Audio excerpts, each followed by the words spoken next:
Hi there. Welcome to Mushroom Hour.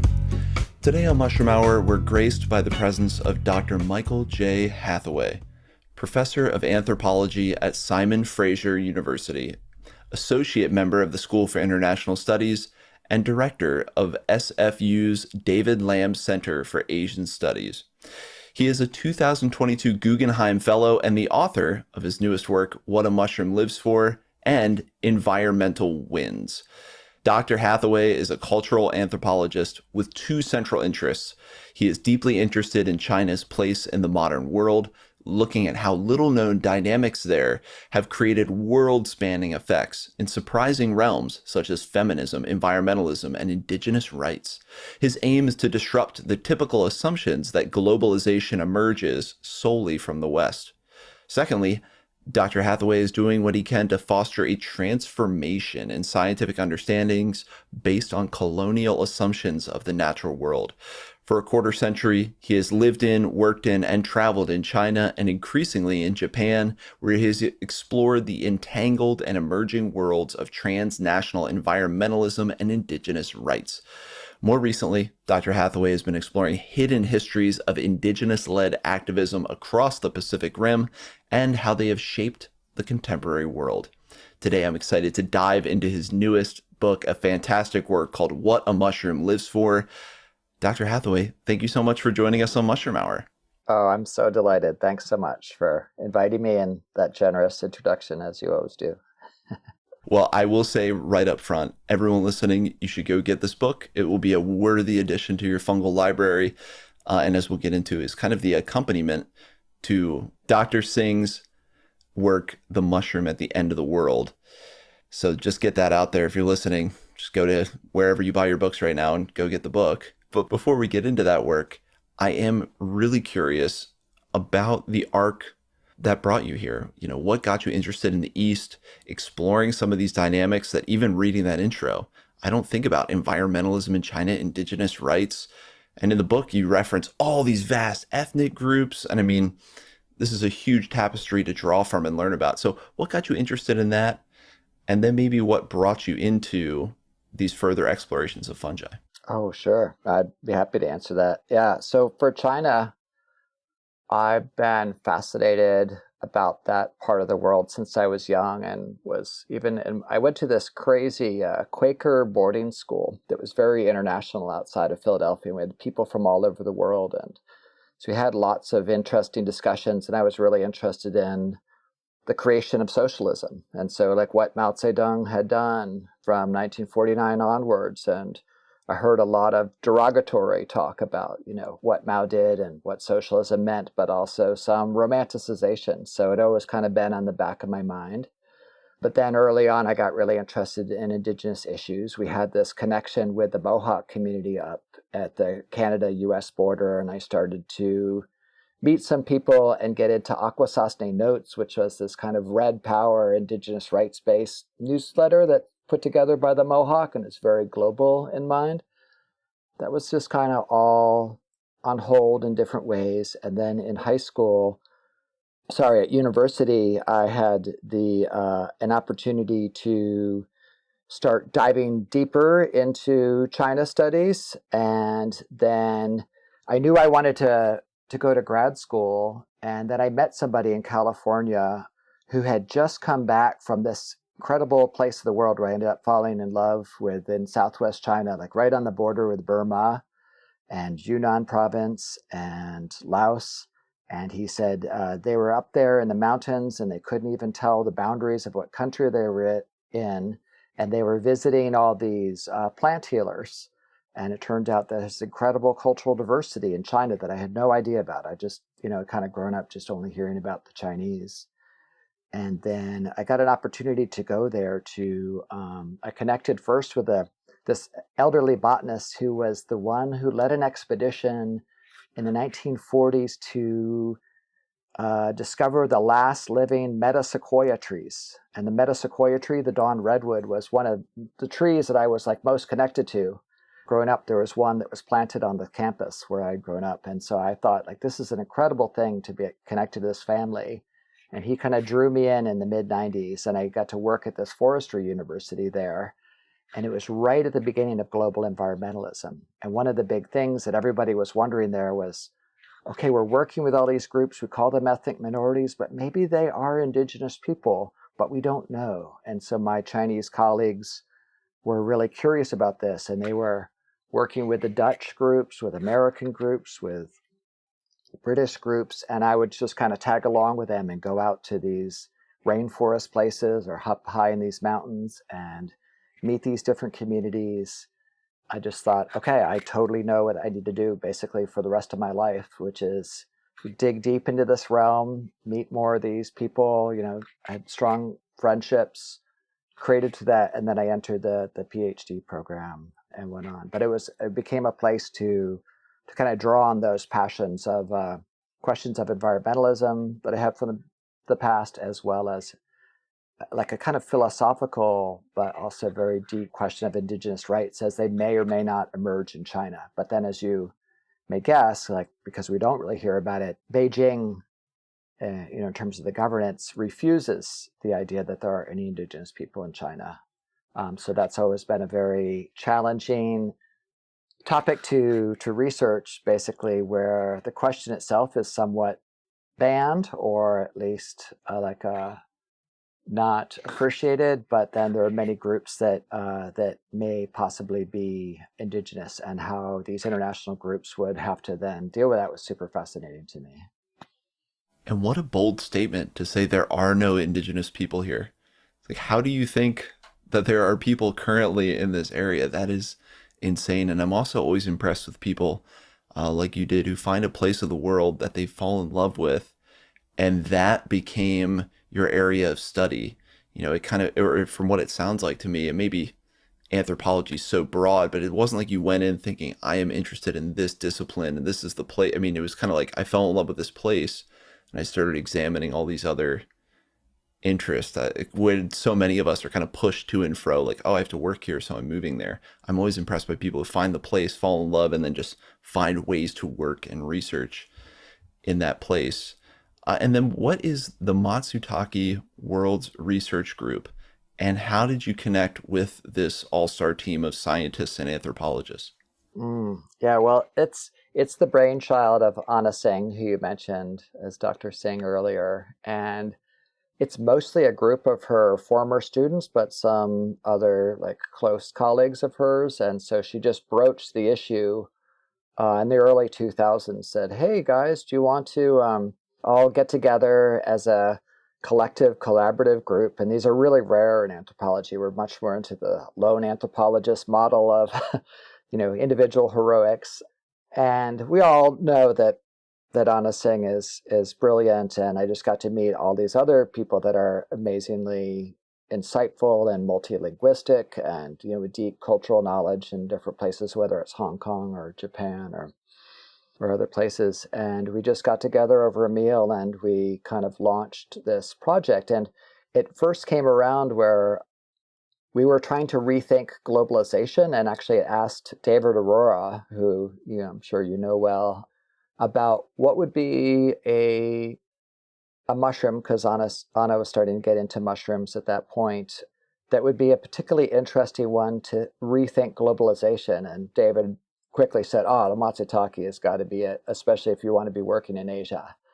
And so, Anna didn't know much about matsutake then, almost at all. This is in Santa Cruz, California. And then she knew that I was right on the edge of matsutake territory in China. She knew that I was deep into learning about that place. And so she just invited myself and a handful of others. And since then, we've gotten together almost every year or so at these conferences, and we just have brainstorming sessions for days, sitting around, having meals together. We do joint field work, which has been super fascinating for me because I've never had to host anyone in China. And for me, like, as exhausting as it is translating, it's amazing because I get to see what somebody who doesn't have a certain set of knowledges or backgrounds, they can ask any question. They can ask the stupid questions that I want to ask, but I'm not allowed to ask because I'm supposed to know. And so I love that. So when I'm there with Anna Singh or with Shiho Satsuka, the three of us are the main people of the group, then they can ask these these questions that I've been dying to ask, but it would be inappropriate for me as somebody who's been there so much. But then I get to explore these questions because part of what I'm really interested in is just not taking anything for granted and just kind of going deep and being surprised at the wonder of daily life. So we've been able to do this for many years now. It's almost 20 years. And then Anna's book came out. My book just was released this spring, and then Shiho Setsuka is finishing up her book, which will be mostly based in Japan and will be incredible as well. So I just love this concept of these connected books examining really the ecosystem reverberations, the human economic reverberations of just one mushroom. It's a fascinating idea, and it's so outside of, I don't know, the norm in terms of how we think of research and books necessarily. And I love the interdisciplinary nature for it. There's so much about kind of what you guys are doing and what you're putting out that's unique and really fascinating. And I was just thinking that you've kind of taken on the role, and I don't want to get this wrong, I think it's a loud band, but there are these bosses or diplomats that have to host people and show people around, so you get to kind of take on that role a little bit. Well, I guess then, how did this work expose you to some novel concepts, or when did you get exposed to some novel concepts about how we view biology? Because I think really this book is an amazing primer for getting people's head around, examining biology and the limitations of human analysis, the rights and role of other beings and their right to exist, whether or not they're useful to us. I mean, you touch on all these concepts that maybe inherently, because we are trying to surpass the human faculty and how we examine, they almost, I'm kind of stretching and reaching to really wrap my head around it. But I guess, when were you introduced to those concepts? Was that purely from this work? Was there something else during your field work in China that made you question maybe what you could call our enlightenment or mechanistic view of biology that seemed to emerge from the Western world and still be predominant today? yeah, no, that's you articulated it so well about the kind of stretching, like the kind of hidden embeddedness of this, not just a human sensibility and the lack of our perceptions, but this deep, centuries-old entrainedness we have to interpret the natural world through those frameworks. And for me, it was really interesting. I think it was being with E people, and so I was with mainly Tibetan and E people there, and hanging out with this one amazing mushroom hunter and musician, and he really showed me how that when he was hunting the Matsutake, he said, at the same time I'm doing this, and called me Hathaway is my Chinese name. He said, Hathaway, like when we are hunting the Matsutake, there are these 6 other species of insects that are also hunting, and they're so much better at it than we are. Like, I'm never there first. You pick one up and you can always see they've been able to hunt it. And he was saying, you see how they notice things, and we later do these interesting experiments where we try to fool them, but somehow the insects may like watch each other and they learn from each other, and they have these incredible perceptions, and they're incredible hunters. And I had never, ever thought about insects in that way before. And for him, they were so intelligent, and that their life experience mattered in shaping them, and that they watched each other, and not just their own same species, but other species as well. And I was so fascinated by this.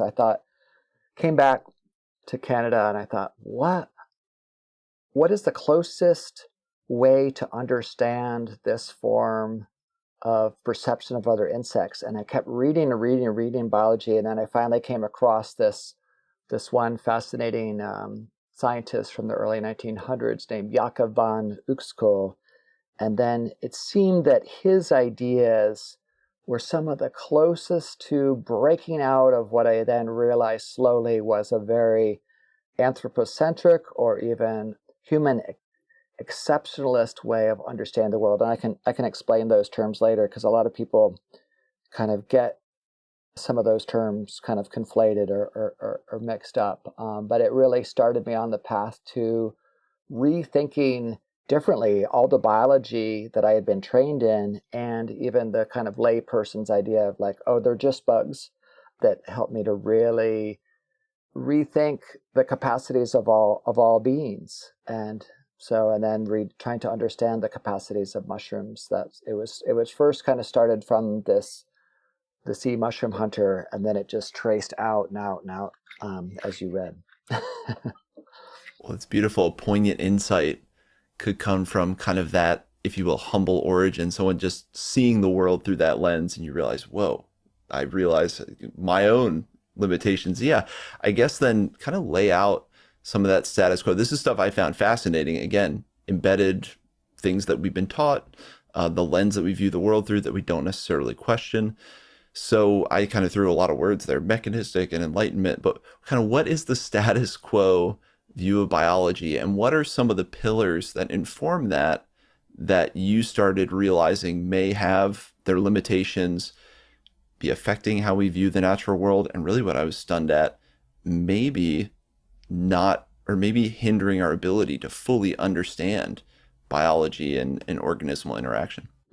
Exactly. Yeah, I totally think they really hinder the ability. So to try to lay this out quickly, I would say, yeah, I make different claims and, bridging on a lot of amazing scholarly traditions on this, but that really looks at this legacy that we as Anglophones and Francophones and other people that draw on a long tradition from Europe come from, is a kind of Enlightenment era, 1700s time period where there was this big shift in the world from, where other beings could even be brought to court. Like if a cow killed somebody, it could be liable as another person for what it had done. This was very common in Europe, into a kind of shift of a human-centeredness, of a human exceptionalism, that humans were different in kind, and that all other beings, even like the mammals that seem very familiar to us, were basically machine-like. And they were basically automatons. And there was this really interesting time in the 1700s where at the fancy gardens of the royal family in France, for example, they made all these automatons. You could walk through these gardens and they would be playing cards, these kind of like robots, or spitting out water, or be activated by presence, like these amazing things. And people like Rousseau and Descartes were arguing for this idea that only humans really have this ability to kind of decide things and be agents, active agents in the world, and all other beings were very machine-like. And that basic framework, I think, even though a lot of biologists say, of course, these other organisms are not machine-like, that still exists in this deep expectation that all other beings are based purely in instinct, and they are not able to perceive the world and make decisions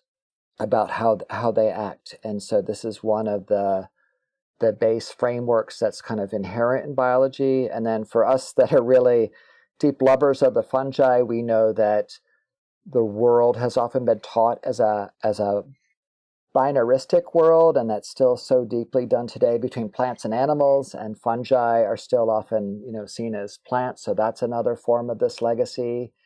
And then there's been a strong tendency to view animals then as having forms of agency, of movement and activity, whereas plants have often been seen as utterly passive, utterly just kind of at the whims of other forces. And I think then that whole view of looking at plants as not fully alive then has often been placed onto fungi as well. So I remember this one moment where I was with a biologist in the desert, and she was saying, look over the landscape, there's nothing alive out there. And everybody said, yeah, nothing alive. And we were looking at thousands and thousands of plants, but it reminded me that even for the biologist, even though they know, of course, that all of the plants are alive, that we've often seen them as not fully alive, not fully actively engaging the world, both in above ground ways, below ground ways. But I started to dive pretty deeply into the world of perception of plants as a way to help me get a little bit into an insight of perception of fungi, because of course there's much less research on fungi than plants. But that's a little bit part of that kind of background that we inherit these ways of privileging one over the other, or ways of viewing other beings as mechanistic, that I think shape our world deeply. Well, and it kind of, even at the point where I've studied fungi and spoken with people about these, you can find yourself doing it all the time. And I guess that begs the question, did that kind of blindered worldview that kind of set all these other things as static, we're the only actors, and yeah, we'll also make up that morally that's because we're superior. Great. This is a great worldview. I mean, was that useful in terms of, do you think that blindered worldview that got built up to support sciences that really wasn't questioned, do you think that was there for a reason and served a purpose? It's an interesting question. I mean, it certainly has shaped basically the society that we are in now so deeply. And that's an interesting question around intentionality.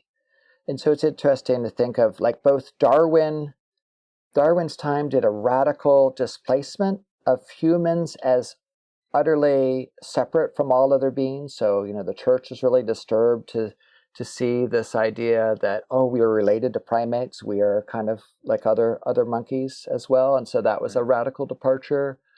But then sometimes that gets reinforced back in, where humans actually, I think, in a lot of biology are assumed to actually still be utterly distinct, so that it's really taboo to attribute any characteristic that gets called anthropomorphism to another animal. Say, oh, you can't attribute any emotional capacities, any desires, anything like that to other animals. So there's still, even though you'd think that this idea that humans are utterly distinct was kind of destroyed by Darwin and his legacy, it still becomes brought in. And yeah, for the idea of looking at the natural world as a resource and as basically a passive resource for human exploitation, I think that has just been so huge and part and parcel with the kind of biological frameworks that's also been part of our economic basis, our legal basis, our moral basis for how we interact with the world. And to imagine that it is only humans with agency, or humans with rights, or a range of feelings, has made it way easier for us to kind of ruthlessly exploit all other beings.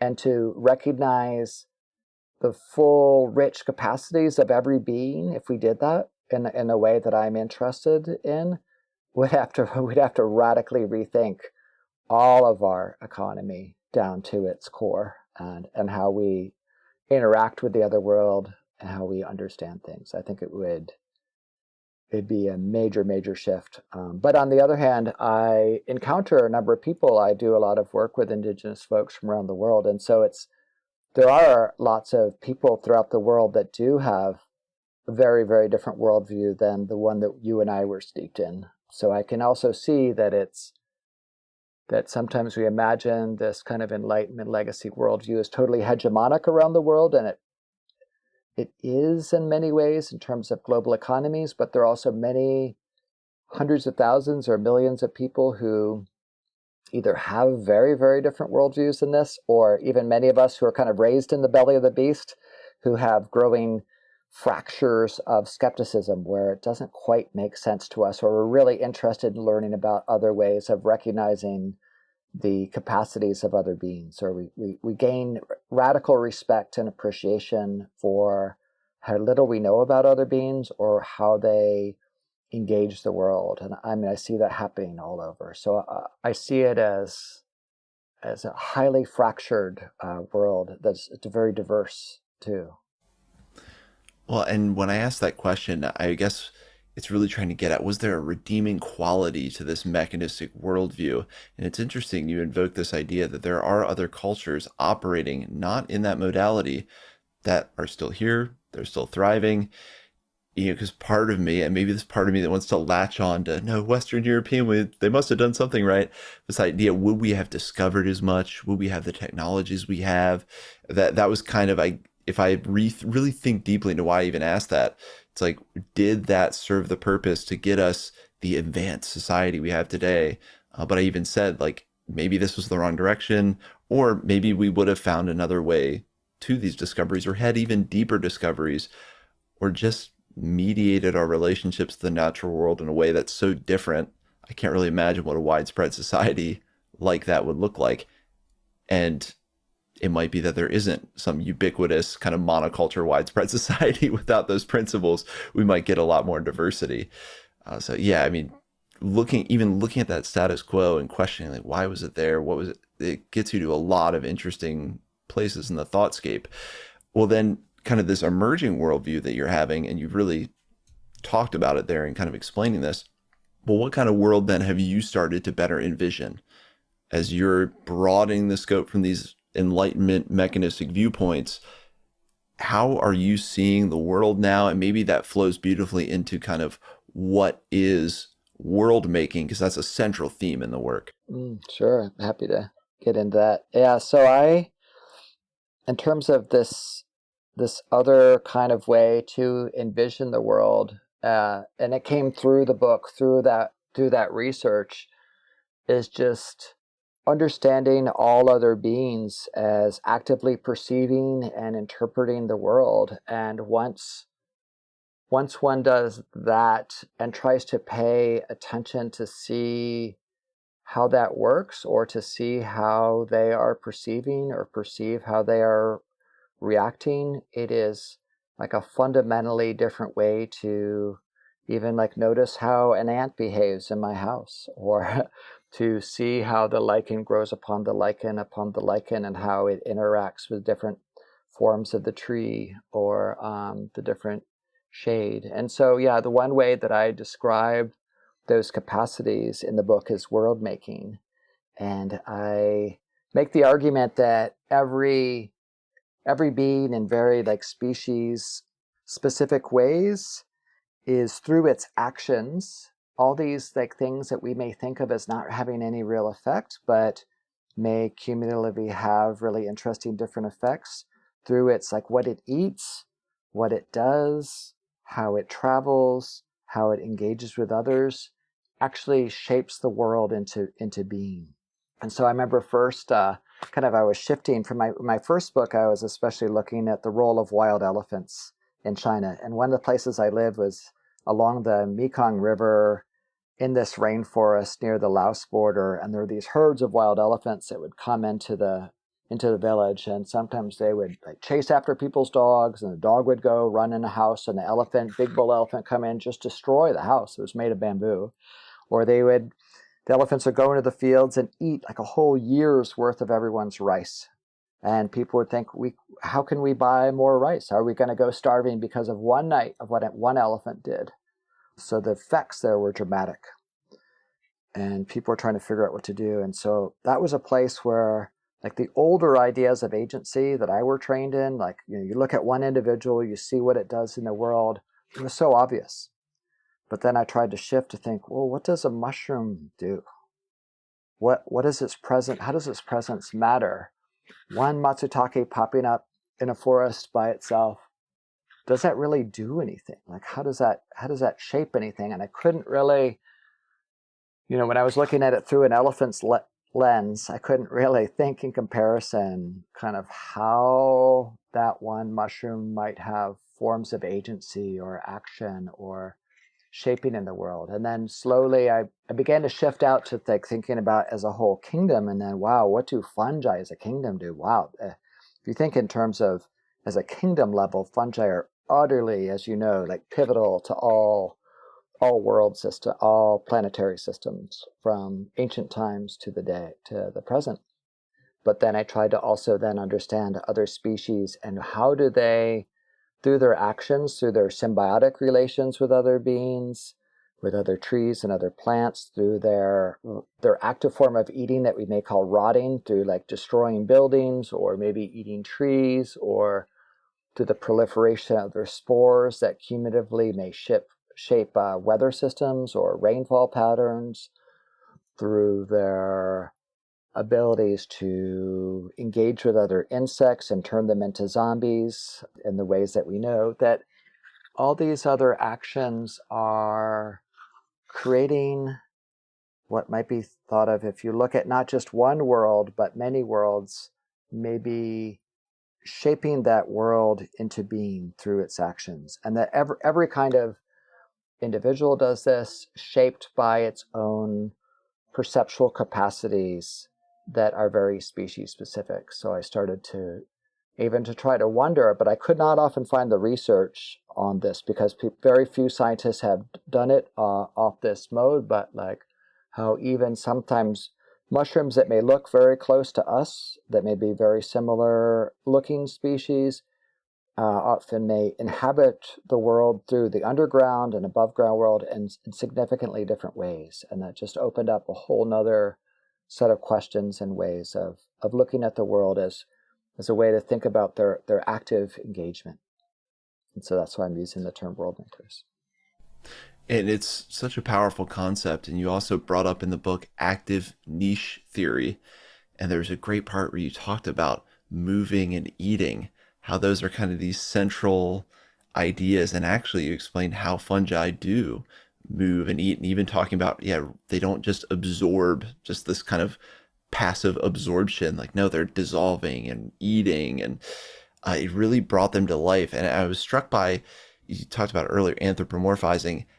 How have you been able to, and maybe there's no perfect answer for this, probably not, how have you been able to animate these other organisms and see their world making and how they shape the worlds around them as much as they adapt to the worlds around them? They're kind of always, there's an interplay there. But how do you animate them without necessarily assigning human motivations and things like, because I likewise have had biologists tell me, don't anthropomorphize these. They're not thinking like you and I.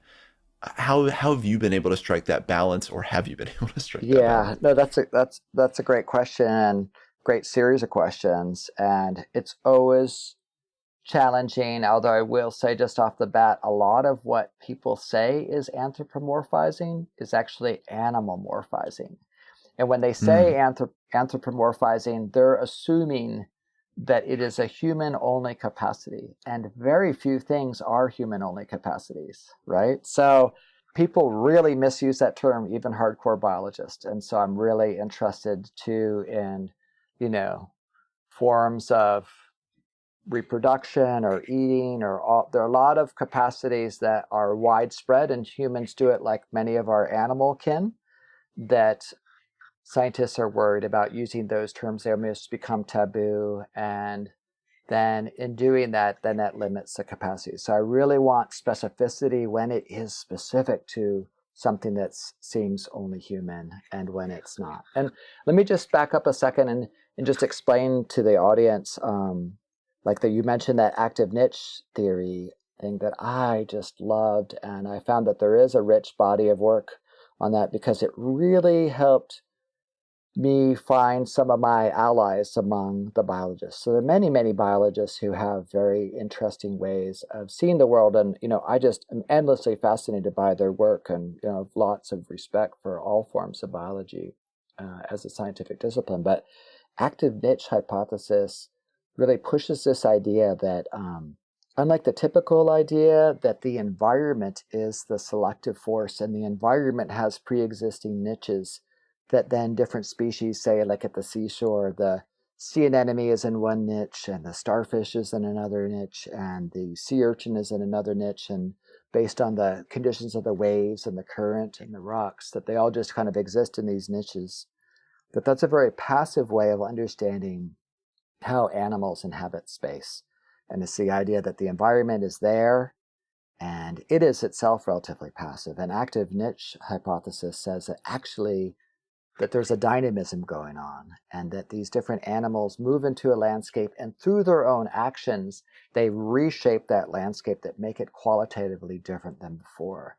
So that niche is not just present and passive, it's in part generated through animal activity. And mostly people look at this in terms of animal focus. There's much less on plants, almost nothing done of active niche hypothesis on fungi, as you know. But, beavers, for the bigger audience, beavers are probably the best example of this kind of active niche hypothesis, where they go in and through their damming, they really transform a landscape and they make it much more beaver friendly to themselves, but they change the worlds of many different beings. So then I began to see that I had different forms of allies among biologists who were much more interested in taking this active view. And then and you mentioned eating and moving, and yeah, that's something that for us, microphiles, we always see this idea of fungi are passively absorbing the food, and I thought like, oh, actually no, there's like a perception by the fungi of what kind of a food is this, or there's a constant kind of engagement with this larger environment that it's part of, and it's making decisions all the time of, is this potential food or not? Do I do an energetic action to try to make secretive enzymes, and am I choosing from a vast repertoire of them? So it's not just digestive juices writ large, but it's a specific formula that's designed for that specific thing. So that was really interesting to me, and that was a much more agentive and complex way of understanding the fungal eating experience. So it's not just, it almost makes it sound like in many accounts it's just kind of like this sponge that just absorbs, but it's really this much more dynamic and interesting process. And then when you mentioned movement, and that was one thing I found really interesting, even the botanists would often say plants don't move. And I thought that's such a like an animal centered notion of movement, because plants are just moving like crazy, right? Whether above ground, below ground, moving in relationship to other plants. They reshape their movement when they feel other plants. Say sometimes the trees will give each other space. Of course, we all think they're moving towards sun, but they're sensing moisture underground. They're sensing piles of nutrients that are buried underground. And of course, many of them are working in tandem with fungi in these really dynamic ways. Or I had mentioned rotting earlier. Many people think of rotting as very passive. Rot just happens. But it's like once fungi crack the code, especially breaking down lignin, which was an amazing thing to come into being, the hard woody substance, then there's no wood anywhere that's exposed to air that's safe. Like fungi can crack the code anywhere out, and it's so active, and it's so prevalent and slow that we often see it as just a passive thing that just happens. But it's through fungi's active encounter and process and dynamism that any wood rots. And that was a very different way to understand even something as simple as rotting. So these are all kind of examples, of this kind of world-making presence that we see all around us and that we inhabit every single day. Well, and it also gets this idea of communication, which I'm becoming increasingly fascinated by. And you brought up in the book the idea of like olfactory communication between these organisms and just chemical mediation of relationships. Like, oh yeah, they're not communicating. They are literally shooting so many compounds back and forth to each other. It is probably an infinitely more complex form of communication than we're capable of. And then even auditory. You talked about, can the trees hear bugs munching on the tree next to them, and are they reacting? It's this kind of stuff that once you think of it, like, yeah, that makes sense. I can't believe I've never thought of that before. But it really comes from just examining the organism as its own actor with its own motivations, its own levels of perception. So it just kind of spills endlessly into this new appreciation for all these different organisms working together, just the constant symphony of communication and movement that's happening all the time, even if our animal centric perception of what those things are, or our human or animal umwelt, if you will. And that's something I wanted to make sure we touch on even briefly. What is umwelt? Yeah. So It kind of encompasses a lot of what we talked about. it does. It does. Yeah. So Umwelt is a term, I mean, which just means environment in German. In German, it's kind of, makes sense and boring, but Jakob von Uexküll turned it into a super exciting concept that each species has lives in its own environment. And so he basically argues that like each species lives in a bubble, and the bubble is created by its perceptual capacities, how it detects the world, like how it hears, like so in a animal framework, how it hears, smells, tastes, sees the world. And Jakob von Uexküll was very interested in like how, like for example, jellyfish sense the world and try to how do they react to the world and what kind of world do they live in. But sometimes people take it that idea of the Umwelt as very much this idea of separate soap bubbles, and that way, you look out, as famous illustrations, you look out on a meadow, and the bee is living in its own bubble, the cow is living in its own bubble, all of these different organisms, and it tended to be very animal centered. But it was fascinating, right? Because that meadow became, 50 different things for 50 different species, all based on its capacities. And Uexküll was really interested in testing these, often gently testing them, compared to the kind of mechanistic paradigm that often deals with the much more cruel testing, like, oh, we just remove the eyes of this creature and see how it performs, or we take off the wings and we see how it performs. And Uexküll was a more humane, as it were, in his approach to understanding the capacities of other beings. But one thing I wanted to make sure is to really recognize that even though these different species may be a bit in their own bubble, they're always interacting, they're always engaging each other. Oh, and one thing I wanted to just jump back just for a second, you asked about the dangers of anthropomorphism, and that's something I do try to dance around. And even something that I've kind of come up with is that I'm really interested where different beings have different decision-making capacities, where they have a range of options. So if a certain critter only responds in one way to a certain environment and 100% predictable, then I'm happy to call that instinct and just call it as that. And instincts, I think, certainly exist. But I'm really interested in the places where they don't. And in many situations, all these different organisms, whether it's a dog or an elephant or an Amanita muscaria, they may react differently. And so I'm open right now to calling that decision making. Some people may call that anthropomorphic, as though only humans can truly make decisions, and this gets into some really interesting debates.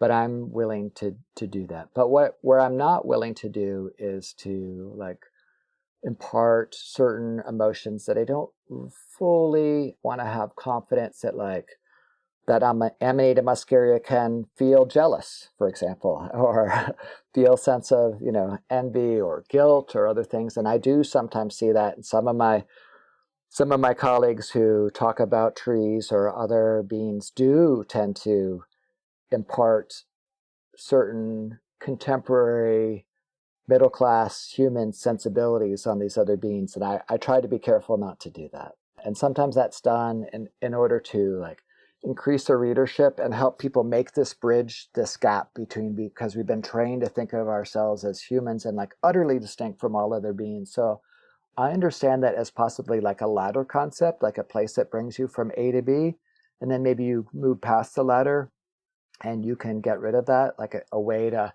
open us up to, let's say, the wonders of trees or reptiles or other beings. But I try to be somewhat careful too about not being too casual in my anthropomorphism, and try to, as best I can, try to recognize their utterly distinct ways of being in the world that may have nothing to do with the ways that I myself interpret the world, and try to listen carefully and look carefully about their, what do they react to and how do they react in a way without imparting or imposing my particular late modernist capitalist Enlightenment sensibility.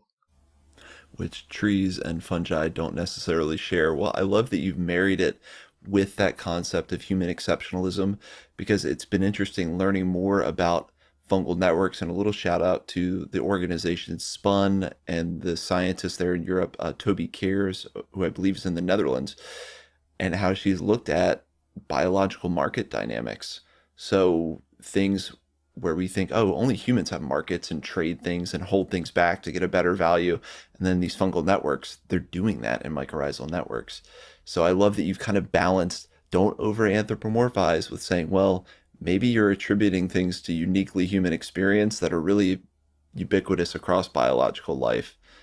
And so That's a very interesting concept to, and as you were speaking, I was thinking, I wonder if emotions in humans are just the way that we're triggered to act on these biological imperatives that go across kingdoms of life or queendoms of life, if you will.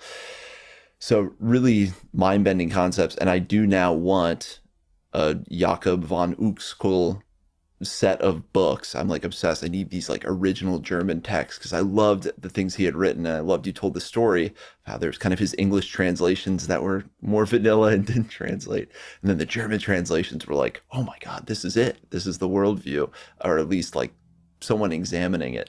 So yeah, so much to unpack there, but I do want to make sure we cover Matsutake. So we talk about movement, we talk about some of these. I guess just lay it out for us. Where are Matsutake and how did they spread? Maybe that story of how Matsutake kind of got to where they are today. Sure. So yeah, matsutake, which is a Japanese word that means pine mushroom, because in Japan they're especially affiliated with the pine trees and making symbiotic relations. So it's a tree with it's a fungi with an ancient history, and I found these beautiful maps that give a kind of speculative idea of how they traveled around the world. And we don't know these histories, but we often see these maps of species distributions that are highly static, and we just imagine, oh, they've always been there forever and always, but we don't understand them, in part I think because we don't see them as agentively moving around the world. We don't see these incredible long distance movements. And one story I tell in the book is about how the what we now know as India today used to be this tropical island, and it sailed through the ocean and sailed north, and then it collided with Asia, and then that collision is still reverberating today, many millions of years later, and lifting, and that is creating the Himalayas. And so that's the place where I do a lot of my work, and that place used to be far too hot. It was the kind of tropical areas, but as the mountains rose, it became matsutake possible.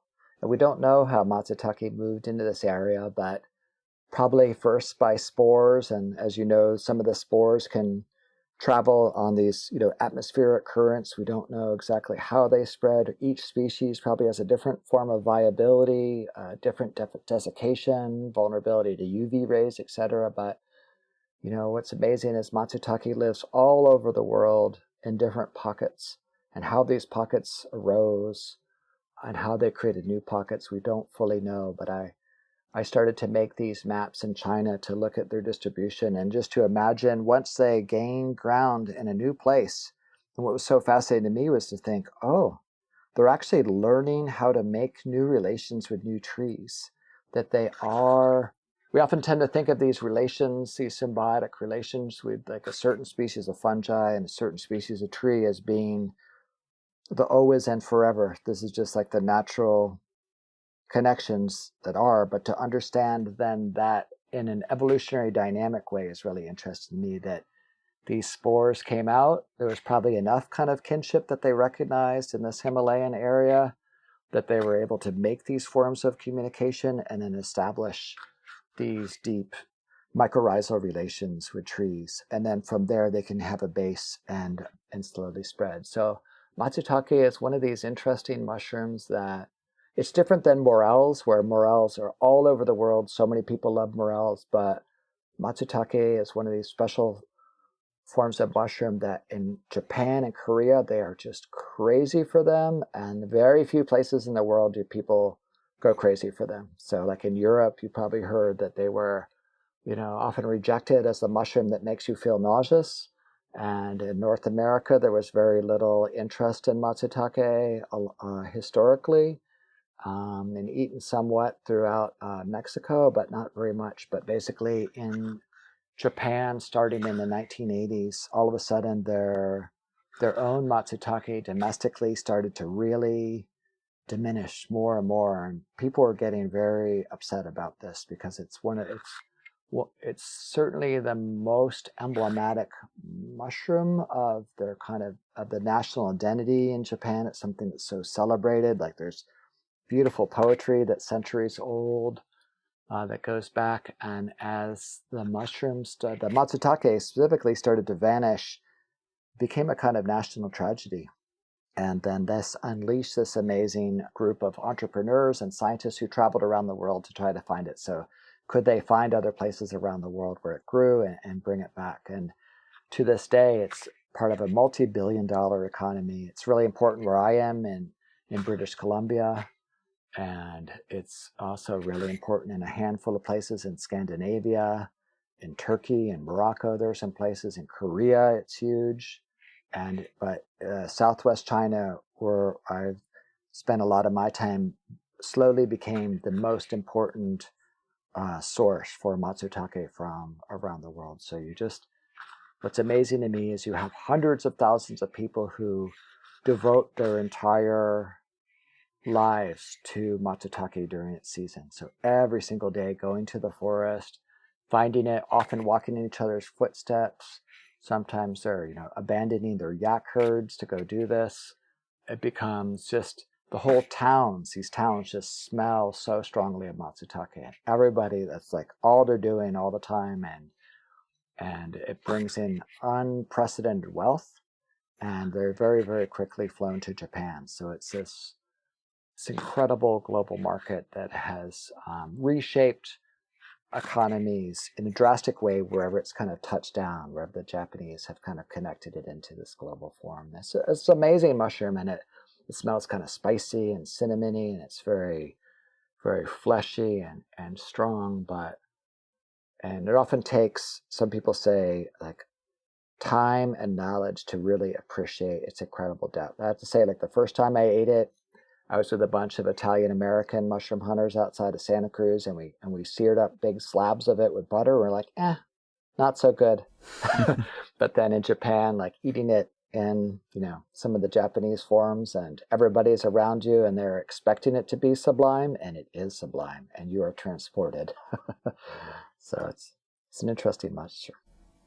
I mean, that story of that economic ecosystem that builds around the world, and you can argue this is, again, a form of mushroom movement. And this is a concept you talk about in the book, but, are the mushrooms manipulating the humans to do all this? Are they doing that form of world making? But the obvious question is, and you might not have the answer to this, but why did Japanese culture in particular see this as an almost mystical mushroom? Like you said, it's growing in other places and they didn't have this reverence. So has there been any insight? I mean, is this the mushroom getting spores into their brain? I mean, what do you think? Yeah, I don't know. Like it's a fascinating question. It's one of those things like buried in time. I mean, in Yeah. Japan, the mushroom culture is so deep and it's so rich, and I love it. And just like in Southwest China, people know about dozens and dozens of mushrooms, and they embrace them and they seek them out. And there are these incredible mushrooms. I mean, we should go to dinner there sometime where we can have 20 dishes of all different kinds of mushrooms done in all kinds of ways, in a way that, even in the Bay Area, I don't think you could find this kind of thing, or in New York or in London. So it's in a very microphilic culture. And, there's a bunch of mushrooms there that people love in Japan. And they have this amazing, there's an appendix in the book of the 100 most important mushrooms in Japanese culture. And I just thought, this is amazing. We need to do this for Canada. We need to do it for America. We need this for every place. But nobody really knows how somehow some human experimenting, in those early days of experimenting mushrooms, everybody must have stood around and, waited. Is this person going to die the next day? Are they going to wake up with a big smile on their face? And somehow somebody just thought, this is amazing. And it became part of royalty. It became even something that if you were a commoner and you found it, you were not supposed to eat it yourself. It was supposed to be kind of reserved for the elite. And it's ultimately unknowable. It's fascinating, but unknowable how that happened. But I mean, I do get to see in China, for example, a lot of my friends say, this mushroom is so-so. We've got so many mushrooms that are fabulous, way better tasting than matsutake. Why are the Japanese so crazy over it? And they're suspicious, and they often think, they're probably extracting some incredibly lucrative medicinal drug out of it. So they're not really telling us. But I've watched actually a number of friends grow to love matsutake. So it does have this kind of capacity to, when you eat it in multiple ways, it often can cast a more powerful spell over people, even those at first blush don't particularly love it. So it's hard to know. Well, and again, it gets to this concept of world making that maybe we don't fully understand exactly how it's doing that. Well, I want to lay out then the two big groups that you end up working with there in southwestern China along the border, the Yunnan province, Burma, Tibet, all these areas that I think in the Western mind, for those who haven't looked into it, they all kind of get lumped into one type of culture. But I mean, India's right there. So there's actually a convergence of wildly different cultures happening. So maybe talk about the two groups that you worked with and as best you can give that synopsis, how they started developing a relationship with Matsutake and how it changed their culture. And maybe you can kick it off with the group you've mentioned already, the Yi people. Yeah, it's really interesting to me too, because the E people are so unknown out of China, right? If I say the E, almost nobody on the street would ever recognize that. But I do mention in the book how there are more E in the world than there are Irish, and everyone around the world's heard of the Irish, but the E are this really diverse group of people. I say that the E is an older categorical term, and China is a place of incredibly rich ethnic diversity with many dozens of language. And in the 1950s, there was a state campaign to do a survey of China, and there were over 400 groups originally identified in Yunnan province alone, one of dozens of provinces. And the government was basically like, "This is way too much diversity to manage, to governmentalize." And I said, "Can you cut it down to maybe 20 something?" And that was done. And so the E are one of these large categories of people with mutually unintelligible languages, but today they're often associated with being up in these mountain areas. There was the main group in China, some people may know, are the Han. So the Han majority basically has been coming into this area for centuries, and often the Han have often been militarily dominant, economically dominant, and often taken over a lot of the lower valleys that have permit irrigated agriculture in large areas, whether it's rice or wheat or other grains. And the E have often kind of moved then up the mountains. And the E are often associated with the goat herding, but often fairly self-reliant farmers in the rural areas, or some cities that are primarily E. There's this kind of interesting E stronghold that I visited a number of times, and it goes from Yunnan up into Sichuan, which is a neighboring province. A lot of people have heard of Sichuanese food, but very few people have heard of Yunnan in North America. But so a number of millions of people, and it turned out, much to their great surprise and joy, that they live in one of the places where matsutake really thrives. And so some of these E mushroom hunters told me, like, "Oh yeah, we've been picking matsutake for a while, but it was something we especially loved during the famine times in the early 60s.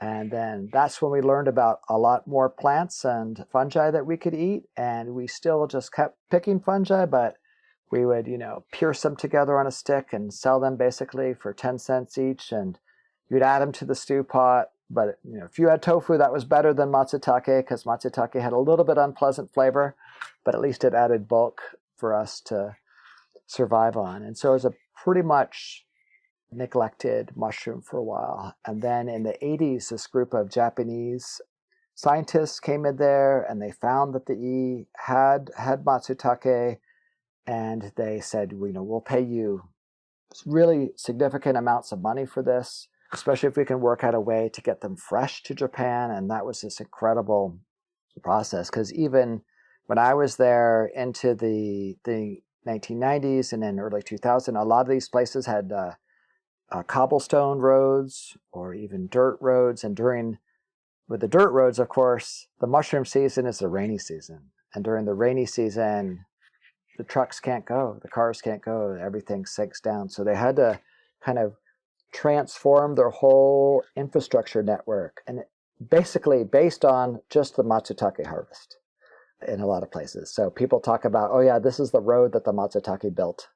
So it really it's in a way that it's hard to imagine this happening, how this would happen in the United States or Canada in a way. But they had these, as you mentioned earlier, these laobans, these bosses, and the places that I would work in these kind of smaller towns, they would have family networks of people, like often a network of brothers, for example, and they would have a certain area, and they would only be buying from other E-speaking people. So historically, if you didn't speak Mandarin Chinese, it was really hard to get a good job, and you basically would be pretty much impoverished in these areas. But when the matsutake came in and prices were well, and your uncle was the dealer, and he would give you a good price and take care of you, they set out these incredible networks of, I mean, a little bit like what happens here, where you have buyers that go out to the most dense places where they grow, but it's all based on villagers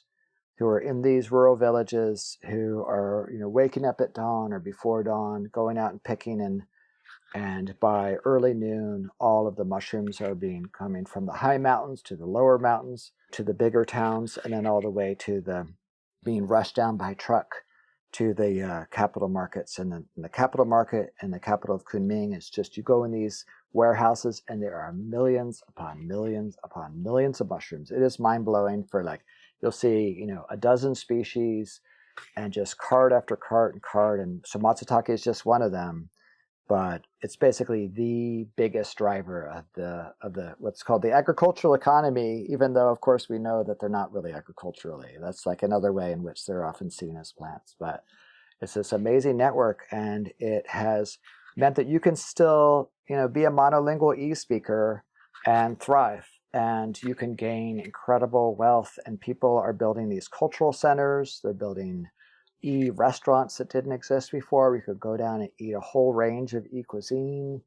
They're creating kind of cultural festivals, or like the Ms. E competition, where they're singing and speech writing, or presenting speeches in E. And there's a kind of, it allows a certain kind of resurgence in pride in a different way than having been treated as second-class citizens for decades, and where there's a kind of endemic poverty. So it's created this newfound wealth. And then if you head further up the mountains, you go into the Tibetan territory, and it's interesting because everyone around the world has heard of Tibetans, and you have the Dalai Lama as a important cultural leader, but you have these Tibetan regions outside of Tibet proper, in places that were kind of historically part of this broader Tibetan territory, but then got brought into division by different provinces in the 1950s.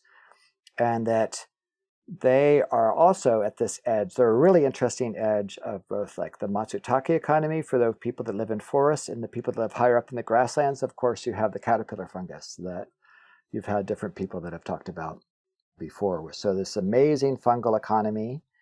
And it's been interesting. I talk a lot about in the book about people's deep, deep relations with yaks, and about how yaks themselves transform environments, and about how sometimes people end up having to make these really intense choices about, can they both devote their families' lives to pursuing matsutake in the forest and take care of the herds of yak at the same time, or do they have to commit to one or the other? And so I've been watching that kind of happen, as sometimes you see people just breaking down in tears as their yaks get let off somewhere else. And they've known, like, that was like the granddaughter of the yak that they took care of when they were young. Like that they know these yaks so intimately, and they're milking them for having the milk that gets turned into the butter that gets turned into the all these different dairy products, or they're using the meat if they have to do that. They're using the dung when they're up above tree line in order to to cook all their meals. There's incredible intimacy with the yaks, and sometimes the mushrooms, the matsutake in particular, have reshifted those relationships. That was one of the most potent examples. I told my wife, I'm like, I'm tearing up thinking of these families. parting with their yaks because of the realities of the situation, partially caused by environmental policy, which I thought was interesting. And it actually led me to kind of have this question, could regulation like that, and I think maybe humans aren't unique in this at all, but we have these overarching social organizing systems where invisible things like laws have a physical presence that dictates what happens here. And I was thinking, not to go too deep into it, but that agroforestry policy and conservation policy that China laid out due to the flooding of the Yangtze and their realization that we need trees to kind of stabilize and prevent floods. But that actually had the effect of diminishing that classical high plateau grassland, so suddenly a yak lifestyle wasn't as obtainable. So you kind of have these actors that I think you beautifully laid out of, yeah, you have the humans and the yaks, but also the barley that the yaks eat. You have a beautiful story of barley in there and how that became the food stuff of choice. And then the Matsutake is this other actor coming in. But I thought, is there kind of this fifth actor, which is the invisible hand of regulation and law that somehow plays into this? Oh, yeah. Yes, in such a powerful way. So I was trying to tell the story where it's not only humans calling all the shots, where the ways that, the yaks thrive in high altitude and you can't just bring them down to low altitude because they start to be amenable to all these diseases, where the Matsutake are limited by their relationship to certain trees, where all these, so to look at all these non-human actors that play a role, but never to forget Beijing, never to forget, you know, these legal actions or, laws that have guns behind them or, and Yeah. things that, it's really interesting because a lot of people celebrated this as a great environmental victory for China to say, oh, to counter the floods, we need to protect trees. And there's, a lot of valorization of trees. But then,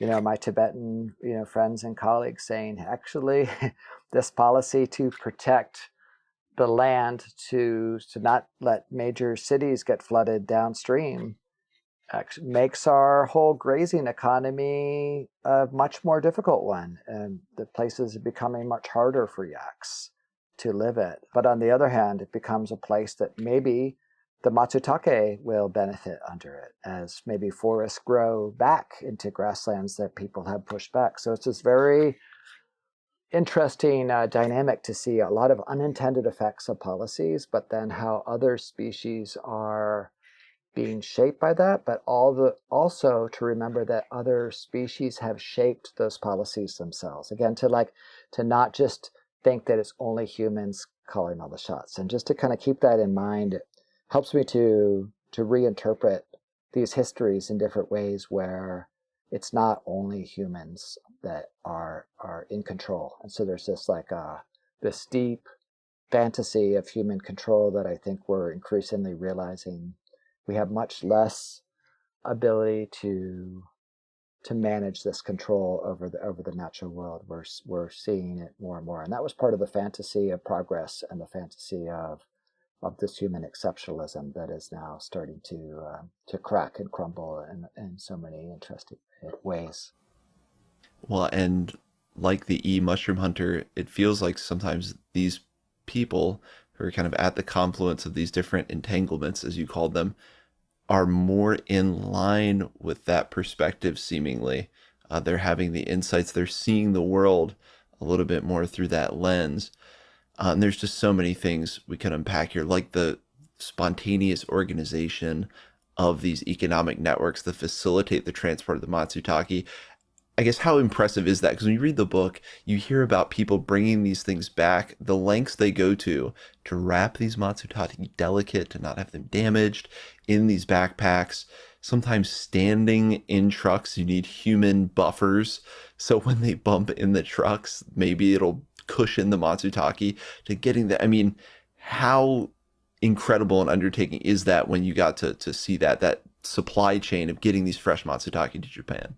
Yeah, it made me think of actually how interesting are so many supply chains and varied in a way that we just, see the coffee beans show up at the roasters, but each one of those being selected and handpicked by somebody somewhere with interesting stories and moving from person to person, and the fact that even those beans being able to survive means that certain kinds of fungi haven't yet learned how to eat those coffee bushes, but they're moving there, or the role of the ants that make coffee able to survive or not survive in that place, or the role of shade trees, that actually so many aspects of our life are based on these incredibly rich, multi-species, precarious supply chains that are so rich that we just don't know those stories at all. And just to see how, like, yeah, the links to what people would do, or the people hiking from the high mountains to the middle mountains, and then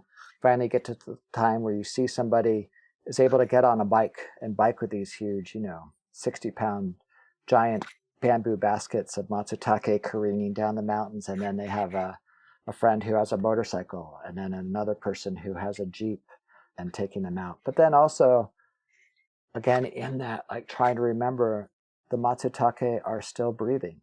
They're still doing things. And like that was part of the interesting way for me to realize that, because I think I was trained too to see them as just a commodity, or like they're only alive when they're in the forest, and then all of a sudden they're done, then they're under human management and control. But just to see then how like humans can engage them in all these ways, and they can refrigerate them to slow down both the metabolism of the insects that are eating it, the metabolism of the bacteria that's digesting them, but they cannot freeze them. And if they could freeze them, then you can kind of freeze time for a while as long as electricity stays existing. But freezing then changes the cellular structure of matsutake and changes then the texture as they feel to the human tongue, or especially the Japanese tongue. Like, so Chinese often eat them frozen, and they're cool with that, and you can do that in hot pot. But in Japan, they are not interested in frozen matsutake at all. So like you have to then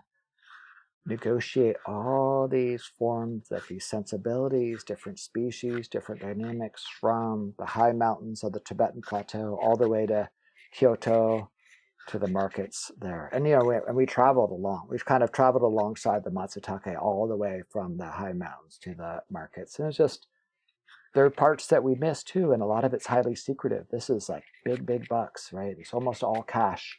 And they're trying to avoid the eye of the government, and they're trying to not pay taxes. And so people are incredibly secretive of this thriving, often invisible secret economy. And same thing here, same thing in North America as well. Like, you see people in the woods with $20,000 in cash, and they're the mushroom buyers. And it's just this whole other world, and they don't want to talk too much about it. But so we try to find different people who are willing to share a little bit, as much as we try to preserve their anonymity there, as but also pay attention to the mushrooms themselves, and not just the human only story. The story of the supply chain, and thank you for bringing up that idea that they were still breathing in the basket. I remember reading that. Yeah, you're still dealing. It's not quite just the apple from the apple tree. I mean, this is still an organism living and breathing and humanizing that complex chain. I mean, there are interesting stories, I'm sure, littered throughout all the interactions that happen. And I guess for the future of both these cultures, the and the Tibetan people who are now seeing themselves at the center of these Matsutake, or deeply involved in these Matsutake trade networks, what does that future look like? I mean, do you think this continues on? Are there going to be wild cards, like someone learning how to domesticate the Matsutake? Does this just keep growing? I mean, in your estimation, what is this, like I said, economic ecosystem look like moving forward? Yeah, no, it's a great question. It's such a hard one, right? With the drastic transformations of climate change, and so not just warming, or not just drying, but other places getting wetter or colder, Right. and how that will both change the health of what's often called the host trees. And actually, I don't love that concept, because it has a certain kind of embeds a certain kind of assumption about the relationship.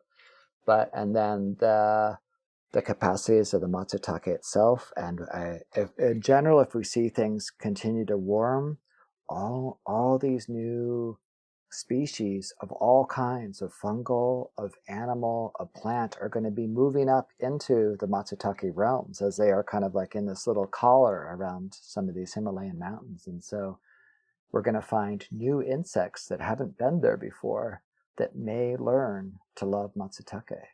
And so it's all just so incredibly dynamic. It's really hard to forecast.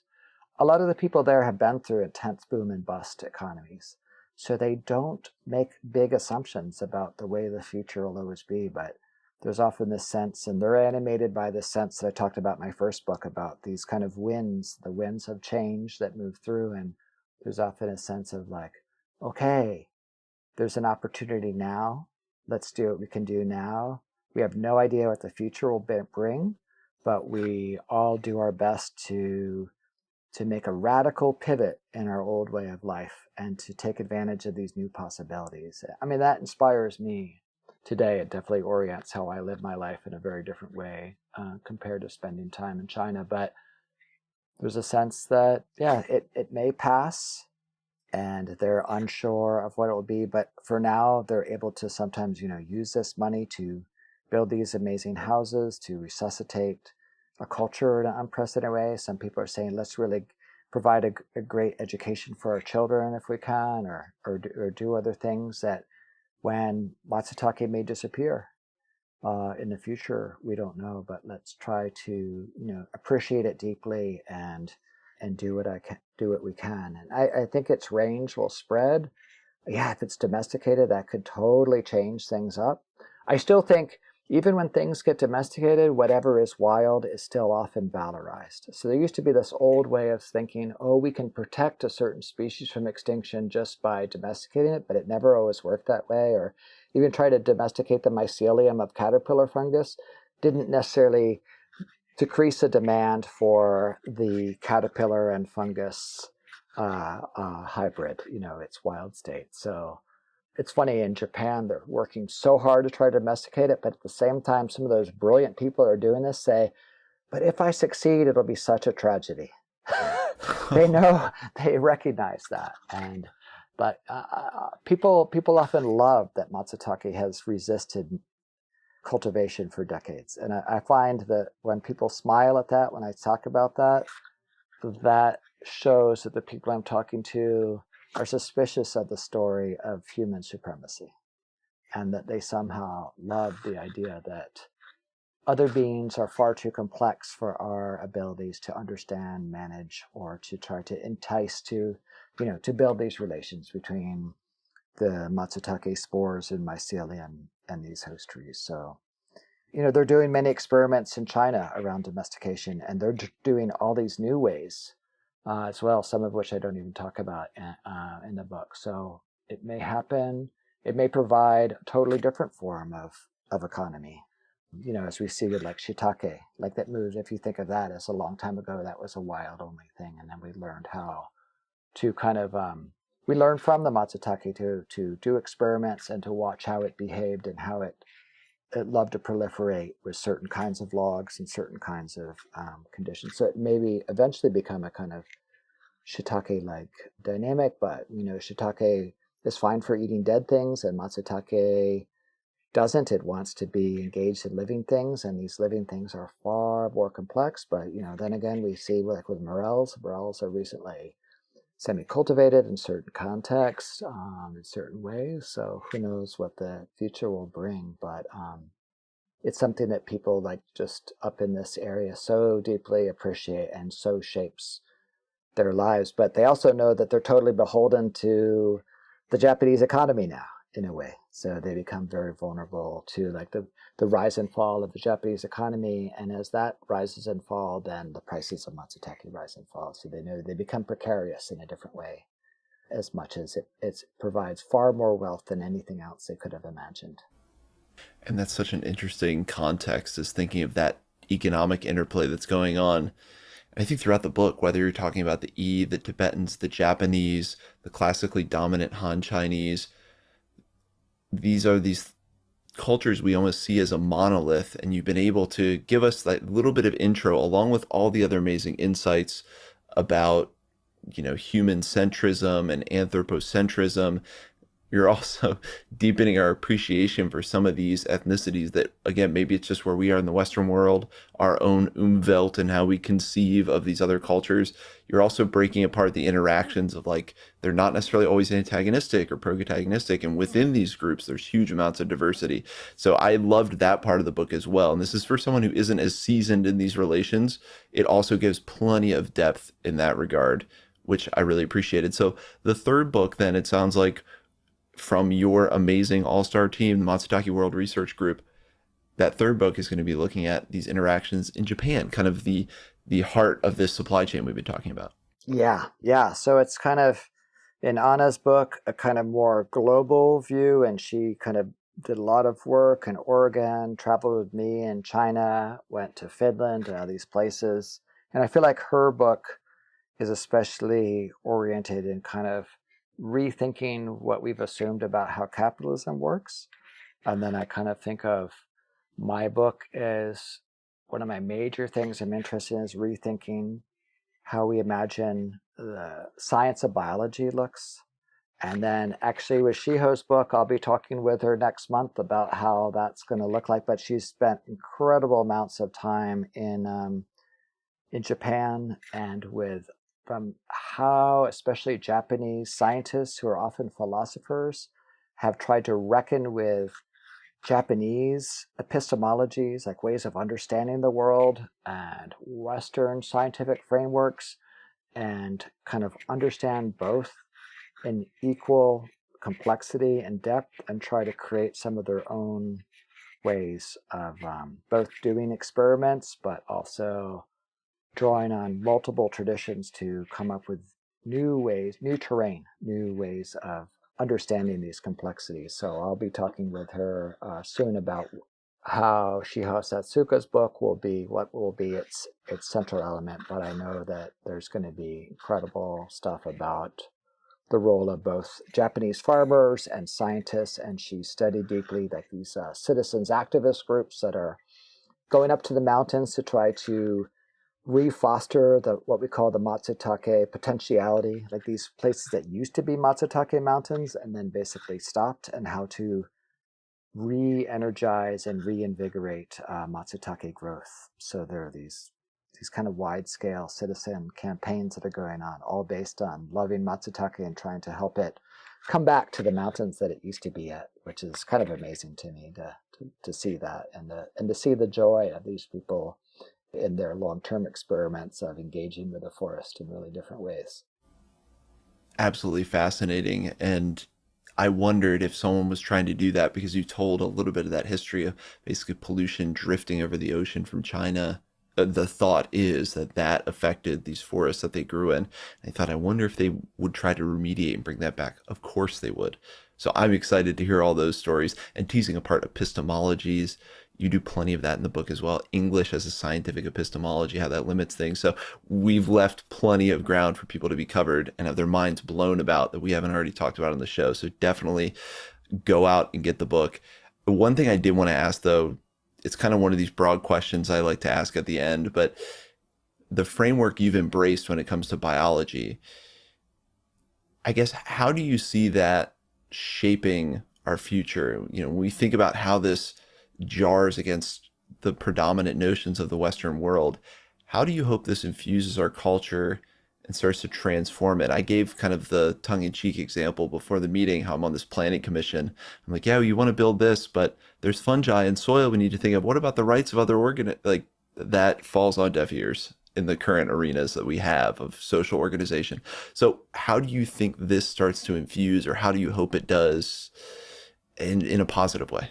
Yeah, that's a great question. It's so hard to break out of both seeing the world as what one German philosopher described as the world as a standing reserve for human, wealth generation. Like we've been trained in that and trained to think about what are the possible harms that could come about and the harms in a very human-centered way. So my partner, for example, she tried to do some research on the city of Vancouver and its sewage and to understand what are the effects of the sewage for many different species.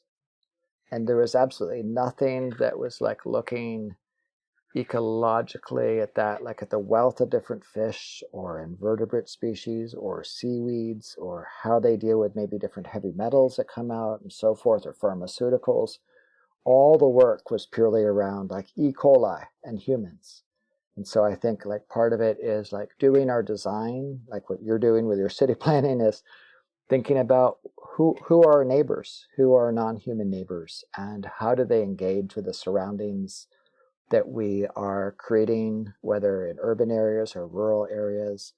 How do they form relations with each other, and how do we acknowledge their presence and rebuild our agriculture, our urban environments, our larger engagements with how we still, of course, need to generate food to survive, and we need to take water for all sorts of things. But how do we kind of recognize their presence and try to think about what it would mean to be in good relation with them? And so there's so little work, right, that's done to to try to do this. But I feel like there are little examples. Like I always think of that amazing study in Texas about how bats would inhabit certain kinds of bridges, and there's such a long period of time in Texas where people were seeing bats as these horrible disease-ridden creatures, and so they would dynamite shut the caves with 100,000 bats inside to try to trap them and kill them. And this happened over and over and over again.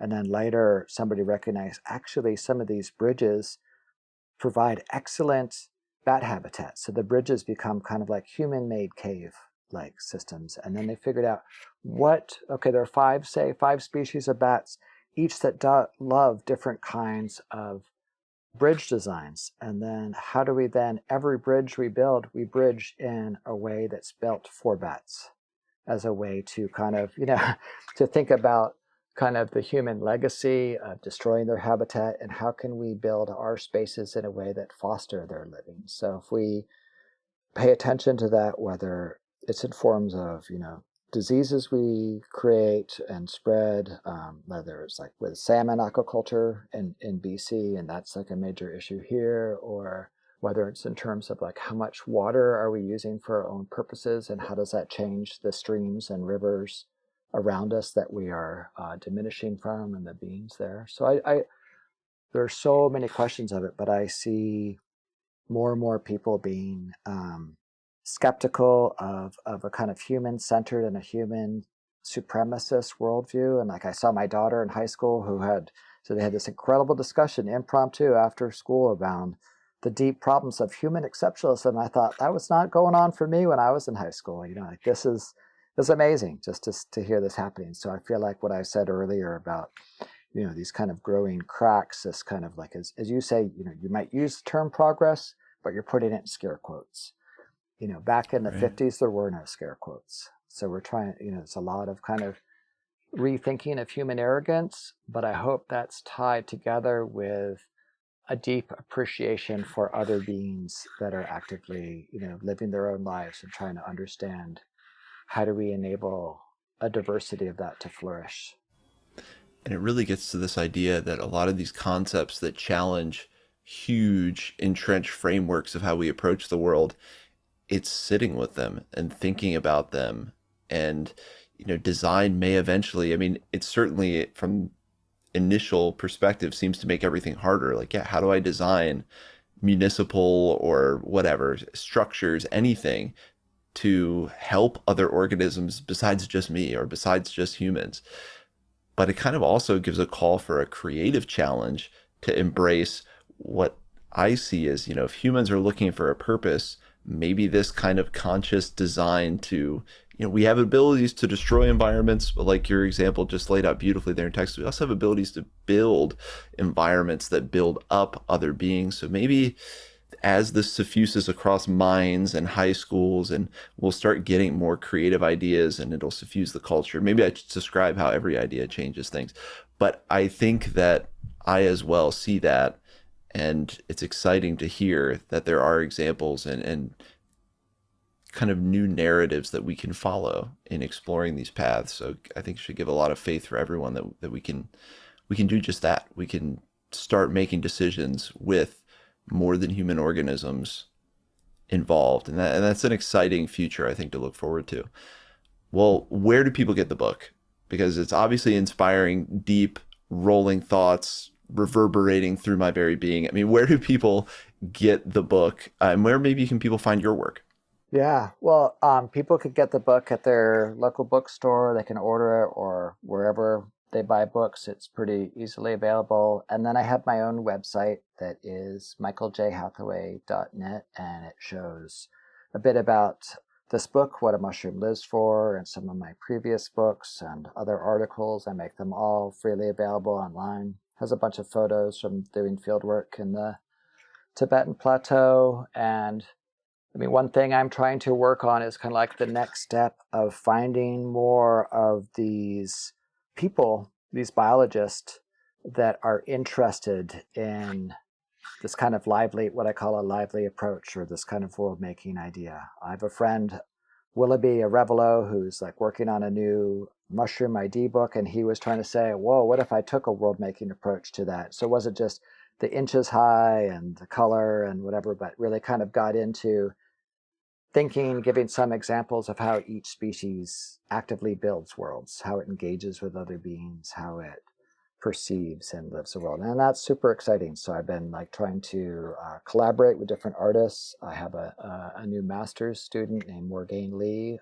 She did an amazing honors film thesis for me together around kind of rethinking anthropocentrism and the role of fungi. And she made me want to build like an immersive environmental landscape where we kind of inhabit a mycelial network and we kind of participate in it and it reacts in some way. Who knows how, how this will kind of turn into being, but I'm excited about, working with different artists and scientists to kind of push the limits of what a way of looking at the world that actually moves away from a kind of cost benefit analysis framework that is so deeply penetrated mainstream biology, into like thinking that all life exists in that kind of market, and to think about the richer complexity of relations. So I'm just excited about the ways that the book hopefully will connect me to people like yourself and many others who are really interested in thinking outside of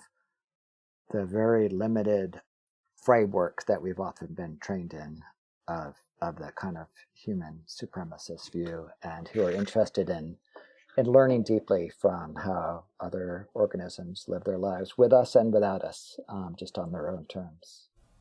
That's another theme that went throughout the book, is how are these organisms existing without us around? That kind of, does a tree make a noise if no one's there to hear it? Yes, things happen without us there. And I'm struck that, or you've taken a tried and true way of suffusing novel ideas too into the culture, which is, yeah, of course, art. Of course, do an artistic interpretation of what it looks like to embrace these other perspectives and remove the anthropocentric view.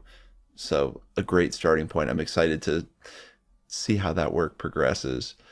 Well, then I guess I'll have you leave us with just a couple questions I like to ask all my guests. I think we've covered really the huge picture, but what is a mushroom you love and why? And I will say that let's cut out matsutake, because obviously you love it. You've had such a great relationship with it, but another mushroom or fungus that you love and why? Well, maybe I'll just say the humble split gill, and in part because of its incredible diversity of, we might call them sex types or genders, but the thousands upon thousands of forms of these sex types or genders that it has, and how intriguing it was for humans. And I don't know the whole stories, but there is a Q mycologist who helped start, who is female at a time when it was incredibly male dominated, who helped to kind of open up this idea, breaking out of the two sex gender paradigm that we've had for assuming there's only male and female. And then there was an amazing mycologist at Harvard, Candy Rapper, who also kind of really helped to like work so closely in relationship to the split gill and to understand its great proliferation of genders. So I'm also really interested in kind of queer studies and some of the kind of queer biology movement, which I think also helps to kind of unseat some of these deep assumptions. And I think the split gill has been incredible in learning how to live in such a wide range of climates. So it's really inspiring to me in its diversity and beauty and its ways of being. And then somehow it's helped humans to kind of break down not only the gender binary, or some people talk about 3 genders or 4 genders, and just kind of break the whole thing wide open. So I think like both at the beauty of it and the texture of it and its like incredible capacity to figure out new relations all around the world as a kind of model of kind of global conviviality that humans might better aspire to, and doing it in a good way, as well as a kind of a metonym of a mushroom that helps us think widely around the great diversity of gender as just one way of thinking about the diversity of so many things that we've assumed are maybe a binary or a dichotomy or a trichotomy or what have you, and really explore differently once we kind of start to dissolve some of those blinkers that we've often been kind of forced into in the way that we understand the world. And so both its being in itself and its human entanglement, I think, have been really inspiring and fascinating to me. Well, and that's one example, I think, too, of this concept of our Umwelt. We know genders as we know them. So when we start seeing all the biological world that way, and I think it's no coincidence that then we start to discover more about biology and it informs our own narratives of what that paradigm really looks like when it comes to gender. Maybe it's a spectrum, maybe it is wide open. It's not just one or the other. And then maybe that helps then deepen our perception of these genders and other. So this is a classic, our Umwelt being shaped as we explore. We're kind of expanding our perspective and our understandings. Awesome. Love it. And then another question that I think we've touched on the whole time, but what is this relationship that you've developed with fungi given to you? Oh, so much. So hugely transformative. And I think like in part it was through especially Matsutake, and then through the wider kingdom, and then through then all forms of life, of a deep joy in watching how they interact in active ways with their wider world in a way that I had previously seen many beings, especially plants and fungi, as fairly passive, just kind of more predictable beings. And so there's this interesting, Inuit video game basically it says like you are never alone, and I think a lot of us are in a kind of human exceptionalist way kind of taught to think like when you're by yourself, you're just by yourself, meaning there's no other human, but just kind of feeling the presence of all beings around us constantly and trying to pay attention to them has utterly transformed both the way I think about the world and what I'm able to just to start to notice, but also just kind of realizing that I only notice just the tiniest bit based on my limited umwelt, but I'm trying to do what I can to expand that umwelt, in part that, as you said, beautifully, is kind of also constrained through our kind of the entrained ideologies that we've been given. And so there's an interesting role in which that kind of mental training and detraining or retraining something else can perhaps play a role in opening up to that acknowledgement and perception of all of our living kin all around us. And thinking of something like loneliness and how that might be changed in human experience as we explore these concepts. Wow, that's a powerful idea. And I'm going to throw a little curveball with the final question, because I think we've talked a lot about the future and how this laces out these changes we've been talking about. But how has working in China and developing an intimate relationship with a culture very different in so many ways from Western culture, but then becoming informed by it in other ways, especially economically, but really going in deep into these areas that, again, many of us have seen as a monolith, and of course, in the current context, a geopolitical enemy.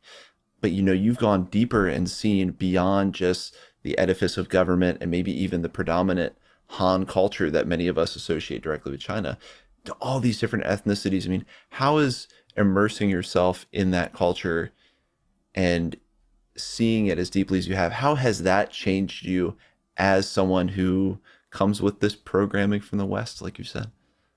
Yeah, well, I think one thing is just sometimes being in the room where somebody says something and I just have no idea what they're referencing. But like in the Tibetan places or the E places, they may be referencing thousands of years of a genealogy, of a philosophy of what we, call religion, or the internal reference that makes such intuitive sense to people, something that I'm just, trying to learn as best I can and study up and read other things or just keep asking the questions. Just it it's just very humbling to just become a bit more aware of the depth and breadth and incredible sophistication of all of these other cultures all around us. And like sometimes I think you kind of referenced earlier, we just kind of imagine this like Western hegemony and like kind of like what how we've been trained to see the world is so there, and then to realize like, yeah, there are these people, and some people may speak English and not, but they are so deeply informed by their own incredible intellectual, philosophical, emotional repertoire of these complex legacies that a lot of us have no idea exists. And I've been lucky enough to just kind of get on some of the slightest bits of understanding. So it's just kind of like realizing you're actually at this precipice of this whole amazing world that you can get a little shimmer of what's below you, and know that I could easily just devote a whole lifetime of study to like one of these religious concepts or Tibetan concepts. And we have a sense of Tibetans as a culture of great like learning and books, but there's very few people that I can talk about here around, e-cosmologies and e-learning, and then just think that they're just a few of many, many groups. And then even, all around us here in North America, surrounded by people that have, fluency and like very deep training and learning coming from very different traditions. So that's very, super enriching and interesting and yeah, humbling at the same time. Yeah, and I was struck by how things like human exceptionalism and then right national exceptionalism may be linked, and maybe it's someone who has gone so deep in looking back and seeing the perspective they got from their culture because they're informed by the perspectives of wading into another culture might be ripe territory for someone to also see, wait, well, hold on, this goes even deeper.